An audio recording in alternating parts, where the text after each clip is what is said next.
Well, then I looked right at him and said, "Are you insinuating I can't pass a drug screen?" Right. And he says, "No." Yeah, he can't. And I said, yeah. I asked him then. I said, "Are these federal rules or are these your council rules?" Yeah, and it's local. And he looks at the fire chief and he just shrugs his shoulders. They don't know. So I looked in the audience at Patty and my gosh. I said, "Patty, is this federal or is this just something it's local?" State or local. She says, "No, this is local." Yeah, that's what I thought. Yeah. I said to them, that's when I said, "Why are you making it a point where people can't apply to become a volunteer firefighter? Yeah. You're automatically shutting them down before they get a chance." And he says, "I don't want no drug addicts driving my trucks." Oh, your truck. That's what he said. That is exactly what he said. "I don't want no drug addicts driving my trucks." Assuming that, assuming that everybody does drugs. I guess. He just was. Well, yeah. Well, maybe I was referring to the background check or the physical part. Yeah, but the fact of the matter is, if I can make a law, I can change a law. John, I don't want you driving because you take prescription pills. Right.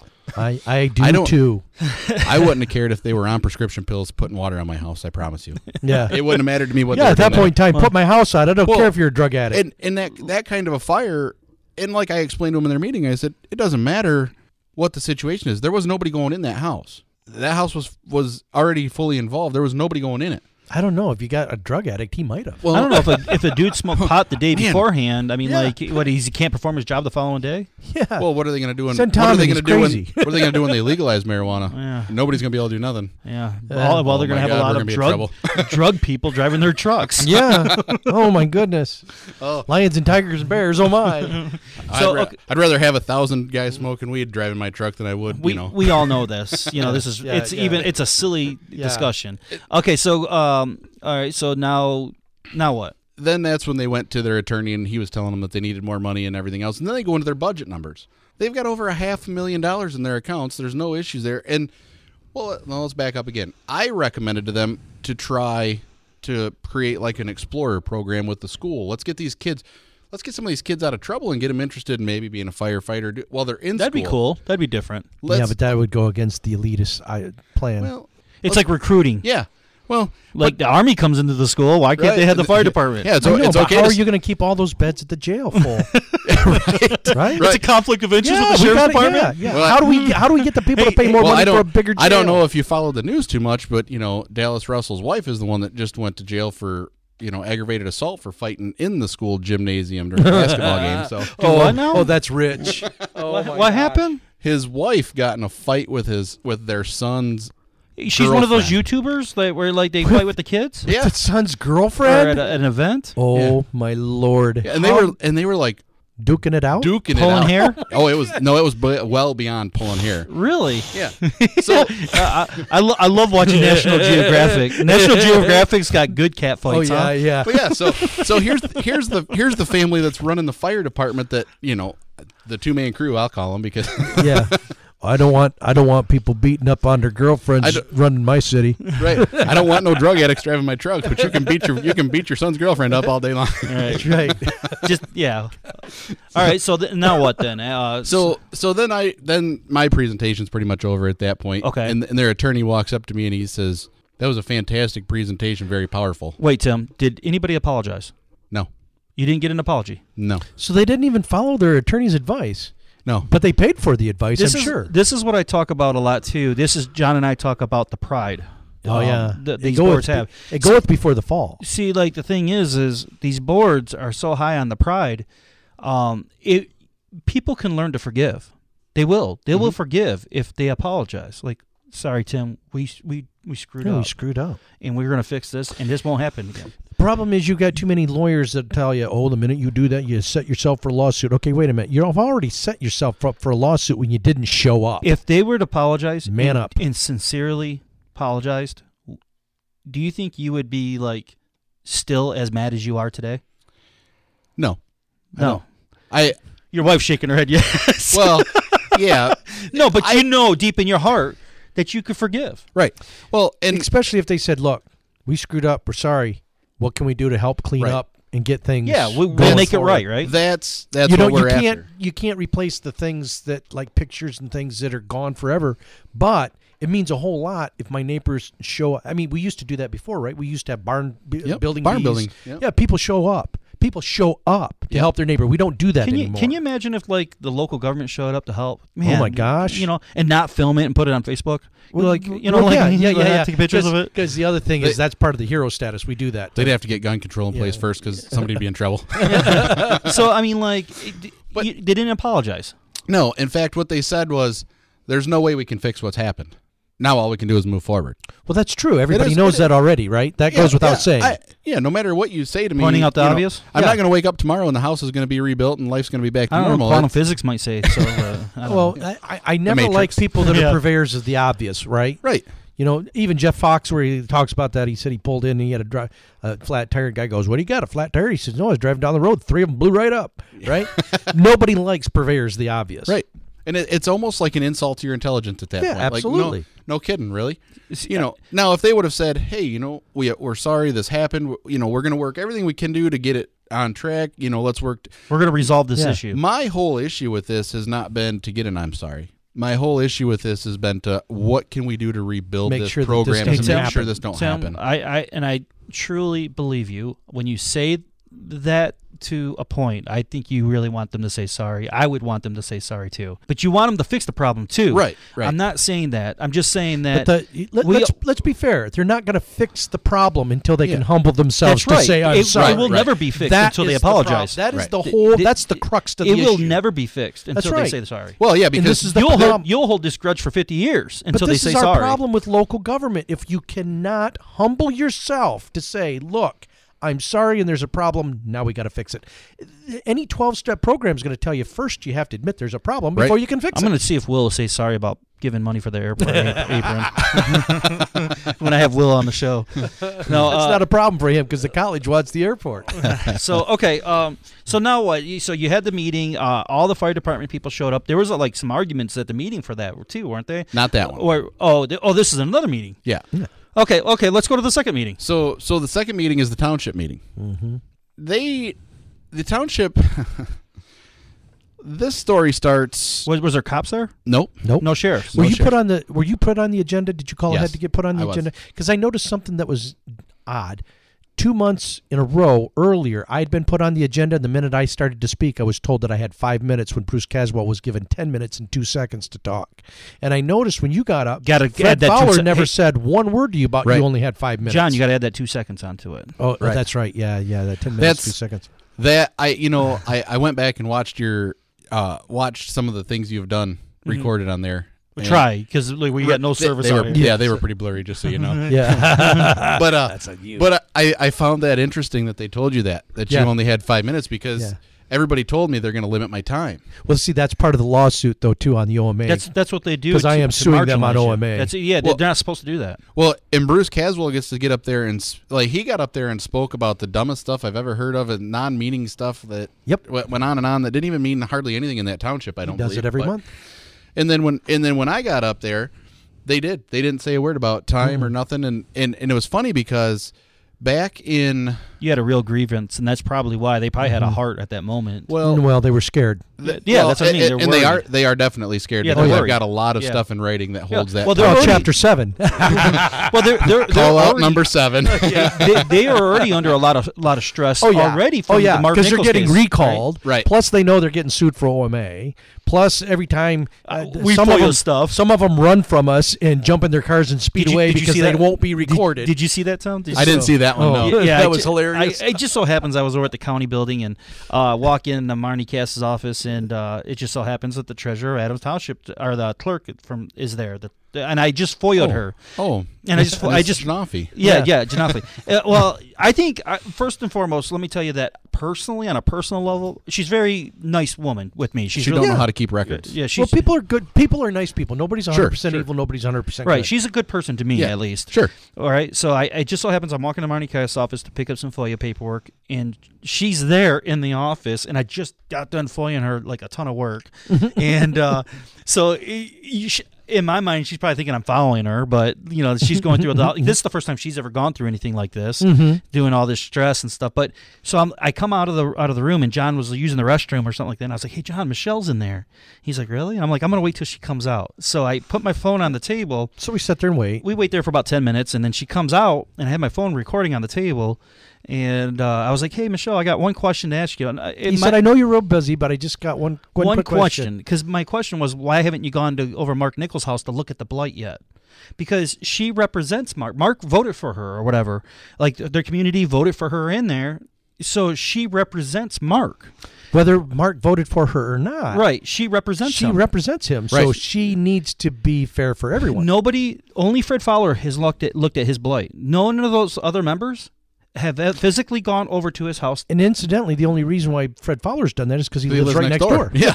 Right. So, like, nobody's gone over there. Yeah. And I'm thinking, like, if I was on the board, I would have went over there, right? If I was on that board, I would go to your house to see what happened at your house, right? Well, it's funny you say that because in September, Fred Fowler put a cease and desist order on me on the front of my house. Oh, you desperado, you! I've been in the industry long enough to know that if I was using my existing structure, I didn't have to apply for a building permit to add a new one. That's right, because you're not changing structure. I wasn't changing structure. We're playing word games now. No. That's the law. You're not changing structure. That's exactly how the law reads. That is the code. Working within the system. No. Is it a loophole? Yeah. Well, yeah. Well, this is why in Jonesville you had all those new storage buildings put in, and they kept what? The front brick wall. Yep. Because as long as you keep one wall, it's the one wall. I'm not for those. All you have to do is keep one corner of it. If you notice in North Adams where that old factory was, there's one brick corner still standing. And do you realize that where Martin-Ria is, I tested that building. It's got sick building syndrome, and they're not allowed to have people in there. Hey, by the way, did you see all the blight out front? Yeah. So well, I don't know, but on State Street there's a big there's a lot of blight out next to that factory. Yeah. You know. Well, so anyway, I was actually we did this porch over the weekend, and the porch that burned down. Well, it's burnt down now. Yeah. But unbeknownst to me, Adams Township tries to steal your property off of the right-of-way. You know, they got this 40-foot zoning that... Yeah. Well, so Fred Fowler walks in my yard, doesn't knock on the door, doesn't nothing. Well, first he stops in the road and starts taking pictures. And I'm like, what the hell is he doing? We've heard other complaints exactly like this. So then he goes into town. He should use a drone. He comes back into my driveway, and he walks right up, doesn't knock on the door, doesn't do anything. He comes right up to that porch and staples a red cease and desist order on my porch. Whatever that means, right? The wind takes it. Right. Well, so I see him, and I walk outside, and I said, Fred, what's going on? No answer. Fred, what's going on, huh? Yeah, he uses that selective hearing. Yeah, selective hearing. I kid you, I counted this 9 times I said that to Fred. Finally, I didn't yell at him, because you definitely don't get nowhere with a building inspector or a zoning inspector when you're yelling at him. No, we all learned that. So I raised my voice so he could obviously hear me. Because after 9 times of not acknowledging, yes, you assume that he's not hearing. So he turns around to me in my driveway and he says, "Don't you effing yell at me." Oh, okay. What? I said, "Excuse me?" He says, "You didn't need to yell at me." I said, "Fred, I talked to you. I said your name 9 times with no answer." Huh? Yeah, all of a sudden. What? So I said, "So what's going on? Your building's out of zoning." "What do you mean?" "The front of my house only sits 51 feet from the center of the road." Right. "Well, you got to be within 70. You can't build within 73 feet of the center of the road in Adams Township." Well, did he pull the measuring tape out? No. And I asked him that, and I said, "You never even measured it." "Yes, I did." What? "No, you didn't." He says, "Yes, I did." When? And I said, measure it off of an aerial picture? That's what he did. Oh, Lord, that's not accurate. That's you what can't he did. do that. He says, "I went and pulled up the records at the Township Hall, and that's how I got my measurements. And, no. and you're violating zoning." No. So I had to go in and spend their money to go to their zoning meeting. Oh, you gotta pay to go to a meeting? Oh yeah. Is that normal, John? It's called extortion. That's what No. I mean, no. I understand that, but is that normal? Yeah, we take as much money as we can from the citizen. John, I've never heard of Yes, this. that's normal. I'm telling you. Wait, yes. There's a fee to get How many into times do I have to tell you yes, John, for you to understand? that's- Yes. it's not normal. It's called extortion. And it was $200 worth of extortion. Yeah, it's not cheap. Shut the door. So No. I it's had not to. cheap. I had to go. Yeah. What? Yeah. I had to go write him a check for $200 To go to a North Adams zoning? to go to a zoning approval board. Yep. Which, when we go to this approval board, guess who's the head of that? The same Fred? people. Rob Glass. Yeah. No, okay. Well, hold on here. Wait. Zoning. There you go. Zoning in Adams. Okay. What is an approval meeting?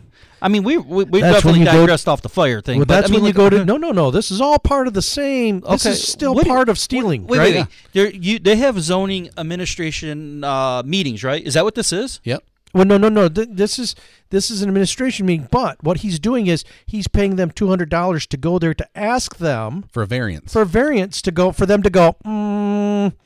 Let's see. Do we want to change it? Well, we like Tim or we don't like Tim, so we're either going to change it or we're not.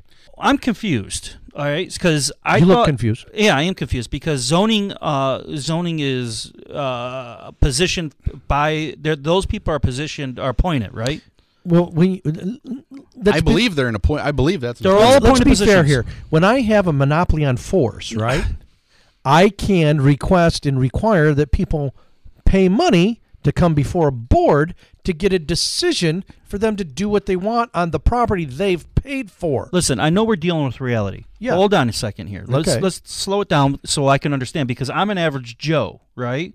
I don't know crap about zoning. Okay, if they tell you can't build it and you want to because you still own the land, you have to pay them money for them to make a decision whether you can or can't. So did you pay to get into the meeting, or did you pay to get an approval? The decision. Well, what it boiled down to was I bought my approval because. But wait a minute. They could have said no. They could have denied it. Yes, but they still keep the money. So back it up, because you told me you paid to get into the meeting. Is that not true? That's correct. I had to go down there that day and give him a check for $200. But not to. Could I show up as the public? Yeah, there was public comment in that meeting too. Okay, but they're not going to deal with your issue. Okay, unless you pay for that. Okay, right. I was sort of lost there because I thought you would have to pay to get into the meeting, and I'm like, well, that sounds weird. What they did was, when I paid them that money, they then sent letters out to everybody in a certain amount of area around my house. Okay. To make sure that nobody had a problem with it. To make sure that nobody, democracy, you mean? Yeah, to make sure nobody objected to me making our house nicer. I didn't know we had a democracy. Yeah, it's mob rule. Yeah, right. That's exactly it. So the only person that showed up was our neighbor to the south that we're very good friends with. And, they berated us in that meeting. That's a meeting that was definitely in violation because they did not even know how to conduct that meeting, and they even admitted that. That's most small communities that see. Well, even their township meeting, they don't know how to conduct. Obviously. Yeah, they violate the OMA just about every meeting. So you didn't pay $200 to get in. You paid $200 to get the variance. Right. He paid $200 so that they would take his issue into consideration, whether they pass it or not. It sounds like the Supreme Court still here. pays the $200. This is ridiculous. Right. So if they would have, this is absolutely ridiculous. If they would have denied that, I still wouldn't have got my money back. Yeah, he would have paid $200. Listen, for nothing. it does not sound. It doesn't sound. How do I say? It doesn't sound. Why do you think MTA is pushing lawfully zoning? Correct? I mean, it's definitely not morally correct. But why do you think that MTA pushes this zoning to everybody? This is crazy. Because it's a way to make money. Think about the city. Think about a city where you got, because we got 40,000 people in this county, and when you get into the city, they got 40,000 people in each township. This is why when you start talking allodial titles and stuff like that, and land patent land, this is why you have to pay off, because the government uses your land for collateral to borrow money. Like someone like this is all part of control. Let's just take an example like Waterford Township up in Oakland County. They have 80,000 people, whatever it is, or Taylor, Michigan, or something. Where how many people are coming in there for their variances, and each person has to pay $200. I couldn't. They're getting rich off these people, right? Dude, why do you think everybody wants to get into government? This is why do you think that people get into government and their entire asset is only worth $1 million, and when they walk out 4 years later, they're worth $12 million? I wish there was. How does that happen? I wish there was a boxing ring for I could put these people in and I could box them. No, because what would happen is the rules would be you have to have your hands stuck down. You guys are looking at me. I'm stressing out, like the back of my neck is stressing me out talking about this. Yeah, you know why? Because you're living in fantasy and not reality. You keep getting mad at me for bringing up reality. Okay, all right. So you get the variance. Yeah, and of course they string it on long enough that winter sets in, so we can't build the front porch. Yep. Okay. So. But they got their $200. But they got their $200. Can you get a refund on that? No.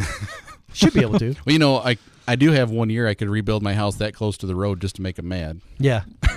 But well, did they tell you how far you can approach, or did they tell you how far, or is this just okay, build whatever you want? No, they put one thing. We were going to put a set of steps off the front of the house more towards north, and they would not allow me to do that. They allowed me to keep the 8 foot, but they wouldn't allow me to bring the other steps off the front, so I had to turn them off the side. When we had Sam Nutter, the pastor, on one of our last shows, he was talking about, because he's on the zoning board in this city. In the city. And he was that's where he had conflictions because someone wanted to put a roundabout driveway in.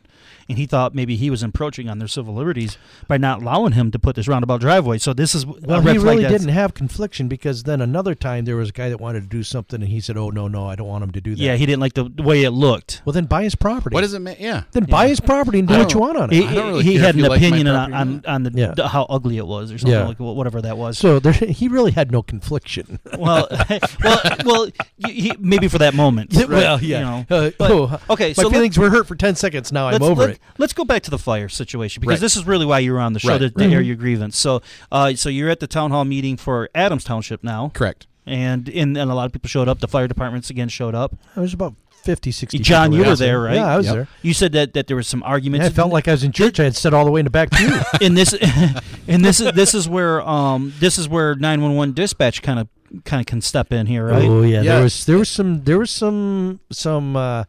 some definite well, Tim explain this. issues. So with my approach to the township was totally different than the village, because with the village they were in charge of the fire department. The township contracts the fire department to cover the township. Right. So I FOIA'd and got the contract between the township and the village. And it specifically states that they pay the village $22,000 a year for fire protection in the township. They told me it was donated money, by the way.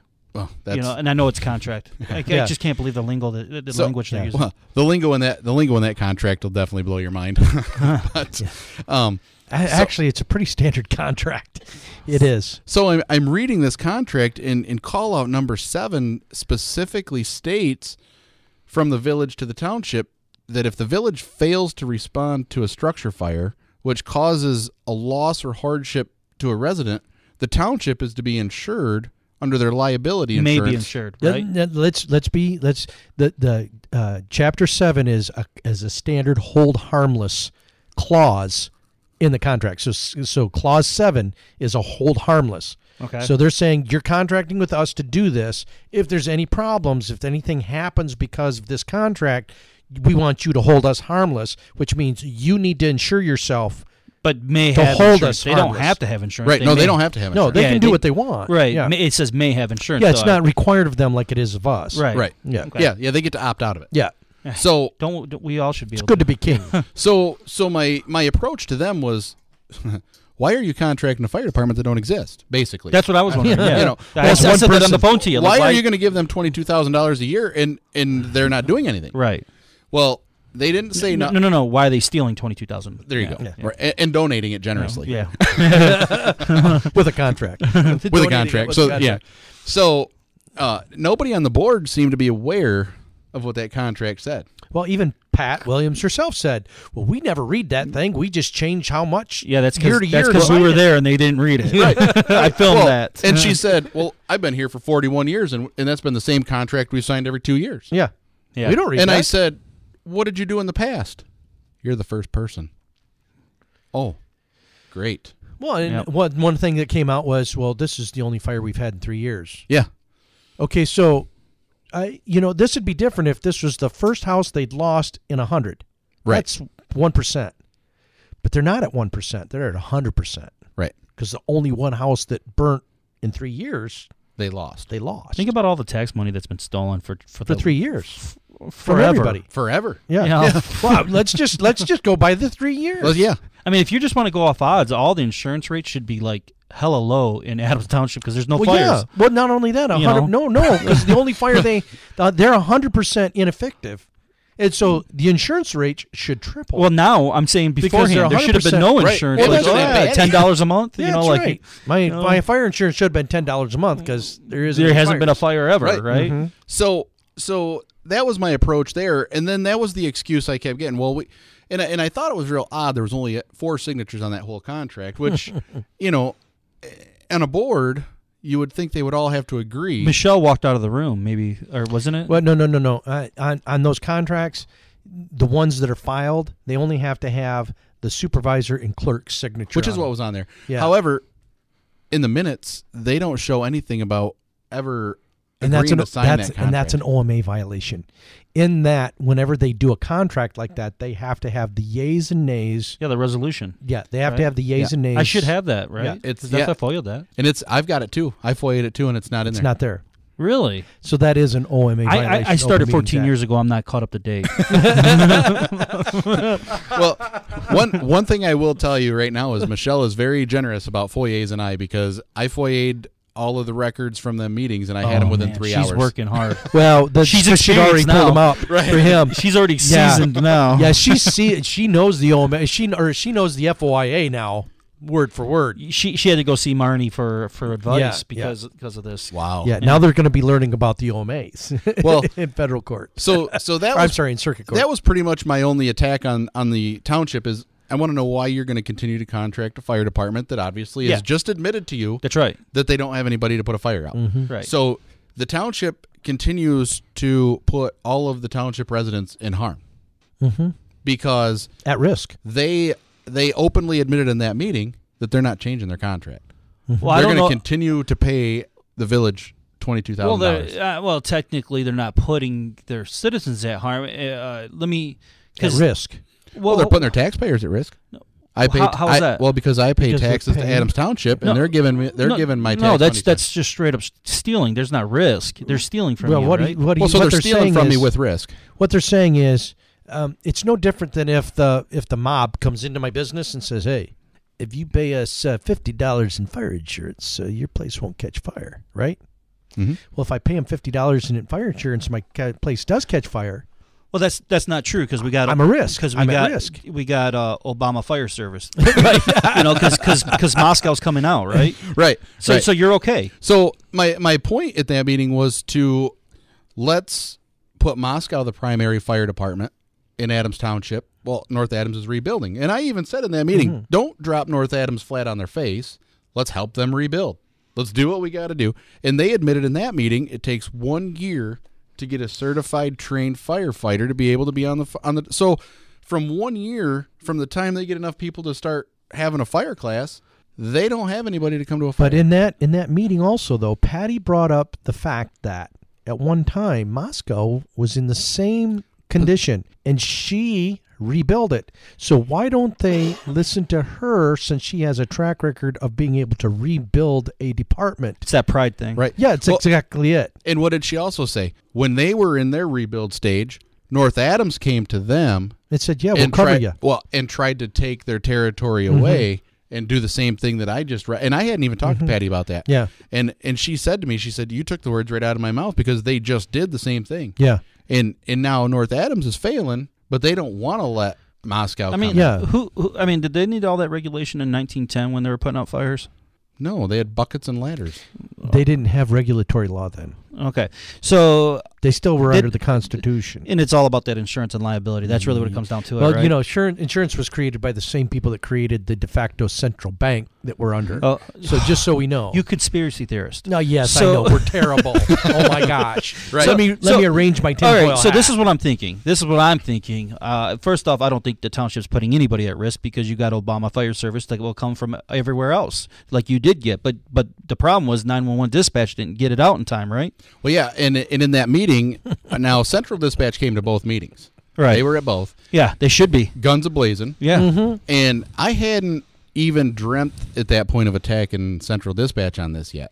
That was going to be It's kind of odd how they had, what was it that Shakespeare said? Thou dost protest too much. Nobody knows what that means. They were very nobody had pointed the finger at them, but they were there to defend themselves, even though nobody had said kind of like anything. I get it. When I said that, Mr. Doug there decided he was going to pipe off, and who's Mr. Doug? Doug Sanford, the Emergency director of Central Services Dispatch. Director. Yeah. Okay. He pipes up and says, wait, because you guys were talking together. What's his position? He's the Emergency Services Director for Hillsdale County. Okay, and where is dispatch out of? 911 Central Dispatch. Where's that building? That building is at the base of the Hillsdale Water Tower now. Okay, It used to be out on Trip Road. It's in Hillsdale City. Yeah, it used to be out on Trip Road.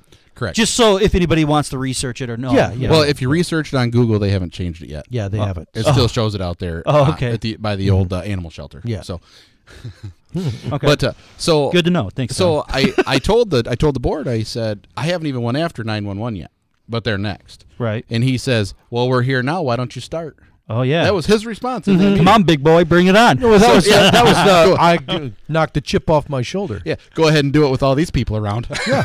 Okay. Yeah. So I did. So I asked him, and their answers were, well, when your fire call came in, one of our dispatchers had to leave because her husband was having a heart attack. And Jesus, what a bad day. And did the ambulance show up there? I don't know. I didn't get them records yet. I wonder if fire service went out there. They go out for heart attacks, don't they? Sometimes if they're a rescue. Yeah. Yeah. So I said, so that's your excuse that you didn't have enough people. She must not lived in North Adams. There were 3 other medical emergencies going on and multiple calls coming in about your Sure. fire. And, well, sure there was. Who's not going to call when this house is on fire and nobody's coming? I love that. But one of the things we learned in the service was the maximum of effective range of an excuse is 0 meters, drill sergeant. That's the answer, right? Okay. So he says to me, well, we toned Moscow 7 minutes after the first call. Now, that's what he said, but when Patty was given the times, it didn't mesh up. You know what's really funny is the FOIA voice calls that I got, they toned North Adams 5 times before they let Moscow roll. Oh. So, okay, so a tone means call them out. Well, yeah. So what I've learned in this is a tone is a 1 minute barrage of beeps. It's almost like Morse code. Okay. Each department has their own sound.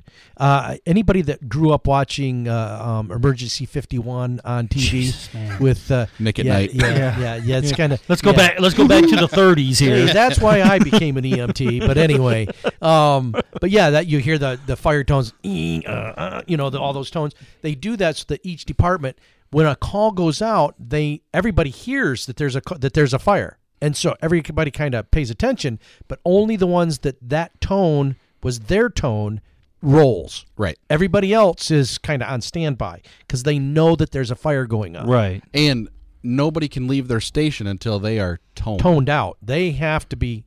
They have to be toned before they can leave. This is part of that administration thing that has happened with. This is why we have 911 administrators now. We're getting too many chiefs. Yeah, it's part of administrative. Right. Gotcha. Okay. Law. So he says that to me in the meeting, and I have this, I have my science project, as you'll call it, you know, in my hands, and I picked it up and I blatantly put it right in his face at that meeting, and I said to him, "Is 7 minutes justifiable in your opinion?" Yes. No. You said specifically. If it was your house on fire, yes. Is 7 minutes justifiable? What's the standard? I don't even know what the standard is. I mean, I don't know how fast is fast. The standard is save the house before it gets to the foundation. Right. That's the standard. Okay. Well, so and you're right. I said, so if your house was on fire, would 7 minutes be justifiable? And he says to me, knowing what I know in the system, yes. And I said, what's that mean? And I said, so you're going to stand here and tell me that if you don't know, it's still justifiable. You said, is it justifiable if you don't know? And he goes, well, probably not. Probably not. Well, yeah, there you go. Yeah. So in his mind, because he's a professional, 7 minutes was justifiable. Because he knows of all the problems that there was at 911 that day. People were gone. This happened, and this many calls. Blah blah blah blah blah.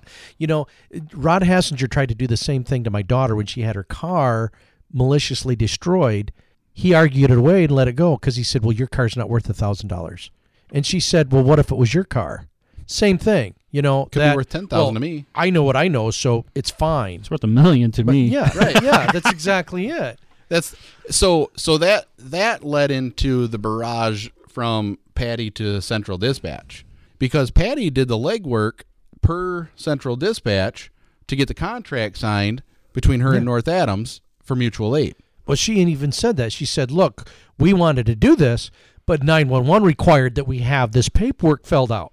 Right. And so she said, we filled out that paperwork and sent it in. That I don't know who the guy was sitting to the right of Doug, but that was Tracy. That's the assistant director. Oh, the toady. Okay. So the toady the Chihuahua sitting next to Tim, Doug. Tim Wahlberg has one of those. Yeah, too. he does. He's got his Chihuahua's it's more of a mix. I think he's a little bit bigger. Yeah. But anyway, so the Chihuahua jumps right in and goes, well, there's no agreement there, blah, blah. So Patty says, so we did all that paperwork for nothing?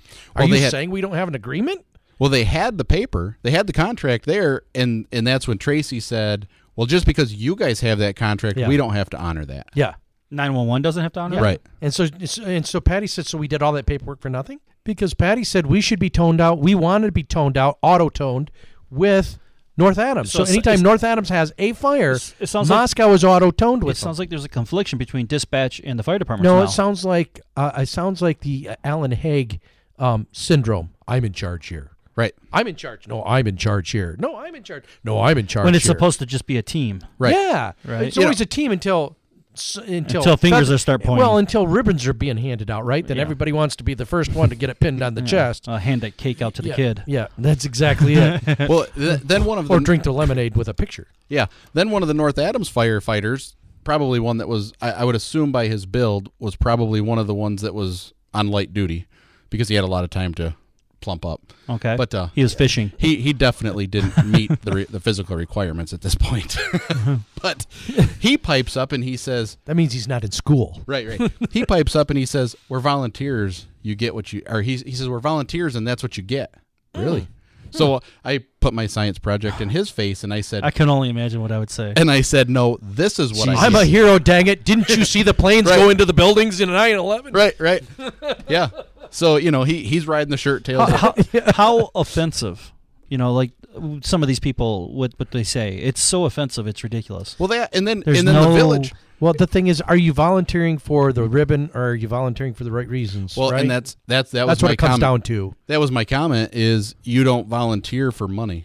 Yeah. You volunteer for out of your heart. You know how you I don't feel volunteer about for that. money. Yeah. You take a job for money. money. Yeah. You don't. You volunteer for the goodness of your heart. Yeah. He gets a benefit even outside of money. And John and I have talked about this. You get the benefits of getting high when you get the call. You get the benefits of getting out of a ticket when you get pulled over. Well, let's even look at what the good book says. The good book says that it's better to give than to receive, right? Mm-hmm. Because one of the benefits to giving is that euphoric feeling of giving, that blessing of giving. But the other thing is, in Matthew, it talks about giving and tooting a horn unto yourself, and it says that you've received your blessing already, right? Yep. When you walk amongst men and go, look how good I am, you've received your blessing of men. And I'm not saying all of them are like that, but obviously this guy just reeked of that. Just talking sounds about, like that. We're just talking about general principle right now. Yeah. That was the thing all along is these guys, I don't know, I wasn't bad-mouthing them in any of the meetings. I could have. I could have. Well, you have to understand, though, too, I know you haven't had the classes because you're not a firefighter or EMS and all that, but the fact of the matter is they're emotional, too. When you say things about them, even if it's not meant as a derogatory thing, they take it as a derogatory slap in the face. Yeah, they're always on the defense. That's that brotherhood thing. That's exactly it. It's that be true to your school football thing. Would you say? What'd you say? They want the hero. You're talking about me? A lot of times they want that hero status. Yeah, but sometimes it comes with too much work. Well, it comes give with. It to me. Well, when they get the hero status, that means we're putting them up on a pedestal. Just as kind of like with Sam with and being if a you pastor. say anything about me on the pedestal, that makes you bad. Or we have as citizens, have a certain level of expectations. Sure. Which is bad on our part too, right? Well, let me go back to the good book. When much is given, much is required and expected. That's right. So we're expecting them to be the better person, right? Well, if we're giving you the hero status, when much is given, much is required and expected. Yeah, so you're expecting them to. That's right. But we shouldn't be giving it to them in the first place. Well, it should be earned. But the thing is, it doesn't matter. If I give you the hero status, then you're taking it. You better be performing when it's expected and required. Yeah, we're just as culpable or guilty by giving it to them when it's not needed. Absolutely. But I'm saying there's, if it's been given, if it's been paid, I deserve to receive it, right? So if I pay for a service, I deserve to receive it. If I give you hero status, when it's time for you to be a hero, you better be forthcoming with it. So it's that simple. So not too much more happened after that? Nope. That was then Patty pretty much took over and I love her. Man, did she have her way with them. But with dispatch? Oh yeah. Well, her and the fire department, and she even opened the door for Dallas she told him to grow a backbone. Yeah, he was in that meeting. And that was another thing is the village sent their whole board to that meeting. To the township meeting. That was odd. And and they were starting a bunch of they were the ones that were starting all the ruckus. They were starting the mimicking under their breaths, the saying stupid. Now they didn't say nothing in their meeting. But in the township meeting, boy, they didn't mind stirring it up. Stirring the pot there. And then I even said to because someone's liable, and they don't. Well, not only that, they're not the one sitting in the hot seat. Well, how'd you like the comment where I said, well, I heard your budget numbers and you don't spend money. Well, we just bought a $350,000 fire truck. Yeah. I almost had milk come out my nose. Yeah, that. Well, at that point, my wife turned around and had quite a few words with who's going to drive that truck? The guy that's fishing, right? Who's going to drive it? Oh, so now what? Now after the meetings, where are we at now? Right now, we're at a point where, unless you've ever been through a house fire, nobody really understands the steps next. Is the insurance company? Thank God we had insurance, which that's it's a double-edged sword. Yeah, not everybody can afford it. Well, that's a whole other topic. Well, it's good and bad. Right. We could talk hours on that too. So I used to have an insurance license. I know how dirty it is. They send a fire marshal down, and the insurance company sends their own fire investigator down. Right. They worked together 4 hours. They found the cause of the fire. They found that nobody did anything that shouldn't have happened. That grow light that you left on. Yeah, I didn't tell them about that. No, but no.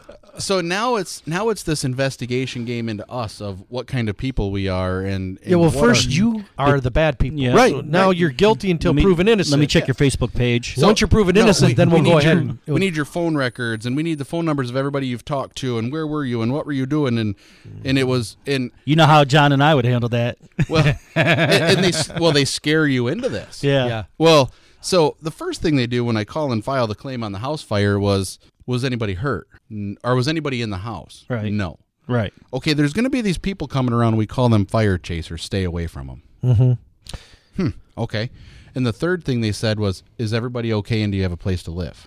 So I immediately read into that. Stay away from the fire chasers. Well, they were right. Let me tell you, they were right. Really? There's people calling you and coming to you? Well, there's good and bad fire chasers. They're what they call public adjusters. Now, these people do work. They're almost like they're like an attorney type of. They're not an attorney, but they're an insurance adjuster that works for you and not the insurance company. Yeah, they understand the insurance.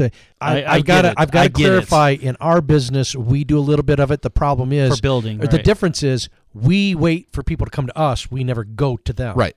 When people call us, we get involved. We don't go to them and ask to get involved. Yeah, we're not like the police department. Go look for crime. Yeah. Well, you know what? Part of the thing. If maybe the fire department was driving around all night, they'd have found the fire first. Right. Just like the police. We need to talk to them about that. Well, so anyway, these people show up. They start leaving notes and leaving business cards and sending us stuff in the mail. Oh yeah. And you're overwhelmed beyond belief. At this first, now this all happened Saturday. Kind of taking advantage of you too emotionally at that point. I don't think they were as much as the insurance company was. Okay. Because I had a guy. One of them left a handwritten note in the mailbox. Okay. Now through all of this, that handwritten note meant a lot because he actually had the time to stop there, see what was happening, and wrote this note. So we meet with our adjuster, our actual insurance adjuster. Now wait, let's back up. Fire marshal, fire investigator that the insurance company hires come down on Tuesday because Monday was a holiday, so nobody was working. Yeah, even though your house burned down, we can't work on Monday. We don't care about that. So they come down. They're there for 4 hours. Found the cause of the fire. No big deal. The insurance company's own fire investigator says, after meeting with you and your wife, you guys are genuine people. This is an unfortunate event. There's no way we could ever say that anything out of place had happened here, other than this little piece of electrical wire that's burnt. Okay, so here we're thinking it's done. Right, yeah. Done deal. We're moving open shut. We're moving forward. Yep. Then we get our insurance adjuster that comes down, and he brings out all of our coverages and this and that, and asking where everything was and all the fine print, and then he hands me this stack of paperwork, probably 1.5 inches thick. This is your policy. And I'm like, that's not the same one I got, but Okay. So we're reading through it, and you got to agree to go through all their stuff and take all their Jump through all the hoops. jump through every hoop, and be the circus dog. So we're going through that, and we still haven't talked to these public adjusters yet, but it's in the back of my mind of why they're so high on the insurance company's priority list. Mm-hmm. Right. Why do they warn me about them first? Right, before they care about what we got going on. So the very next day, my wife gets this email talking about their rights to refusal and their this and their that, and how 2-year contestability. They're going to do this investigation on us before they release anything. Yeah. This is what they did with Katrina, for an example. That's how they got out of paying all those people out of their homes. Well, it's through loopholes. It's the biggest racket ever. Yeah, it's horrible. We know how horrible it is. So now my wife's even madder. Like, I'm don't get me wrong, I'm beyond it. I'm beyond myself mad too, but her emotions are flaring. So incidentally, this is why I don't have my license anymore, but go ahead. So we call this public adjuster to figure out what it's all about, because now I'm going to figure out and this insurance company is going on about depreciation and this and that, and in your mind you're still not even understanding why the fire happened, but yet they're right in your face. They're using language that you may otherwise not know. Right. And you've got to watch what you say, because God forbid you say one thing that they don't like, because now it's game over. Yeah. And they do this very fresh. Yes, master. Yes, master. Yes. So then, thank you, sir. May I have another? So then they play the interrogation game. I'm going to talk to you, then I'm going to talk to your wife. Then I'm going to talk to you. Yeah. Then I'm going to talk to your wife. Yeah. And you don't get but a I can't lawyer. talk. I can't talk to you and your wife at the same time. And you don't get a lawyer, nor can you use the fifth. I'd rather talk to your wife alone too. She's pretty mean, I'm telling you. But so we're going through all that, and they're doing this. We need your phone records, and we need your blood type, and your where you were, what you were doing, what color underwear you had on that. When's day. the last time you pooped? Right, exactly. Yeah. So do you have a sample of it? Yeah. So then we're going through all this, and everybody thinks that the fire department not showing up was bad. Now we're dealing a month into this with no resolve from insurance. Yeah. We've paid for insurance. We have no resolve. Yeah. So our house is sitting there. We have direct orders to not touch anything. Yeah. And now I've got... You didn't even get a slap on the butt. Right, yeah. Believe me, there was no Vaseline left. It was all gone. But now I've got... everywhere. Everybody take a turn. Right. Now I've got my insurance company telling me I can't do nothing, in public nuisance number 17 looming over my head any day now. Yeah. And that only gives you 48 hours. Right. Well, wow. Yeah. But I would assume that somehow in that I would have to be protected, since I'm being held back legally from their standpoint. No. We love double jeopardy. Oh, we love Catch-22. So now after all this, now you're on the offense. Now you're going off. You're getting all the FOIAs. You're getting all the data. Now you're collecting all the research yourself. This is what you're supposed to do. A lot of people just give up and they'll just take it. Right? And that's what I've been told. And who wouldn't? Well, and that's what I've been told. I wouldn't. Everybody says, and I think John even told me, 75% of people at this point just give up. Yeah. They're done. And when the insurance company says, okay, well, we figured that this one thing was on here's the line, we're going $5,000. to deny you. Here's $5,000. Yeah. Not this guy. I paid for my insurance, and I paid for every dime of my insurance, and that's what I have due to me. What I love is, if you're not paid by by midnight this day, you're canceled. Okay? But here I am a month into it, and you haven't done anything for me. Right. Other than to disrupt the family. When can I cancel you guys? Well, I've asked him that. I said, you don't really realize it because life goes on after the fire. Right. Yeah. But our life's on hold. Like somebody just hit the pause button, and it's like living in this unreal purgatory. Yeah. It is. I mean, it's this unreal. You're floating. And you have no destination everywhere, and everything's surreal. Hey, that's kind of like jail. You're in purgatory when you your own mind. You don't know where you're going. Yeah. I'd rather be in jail than this jail. Yeah, really. I'm not talking about prison. I'm saying like when you first get arrested, it's like a purgatory until you get arraigned and try to understand what's going on. It's the same way when you first join the military and you get.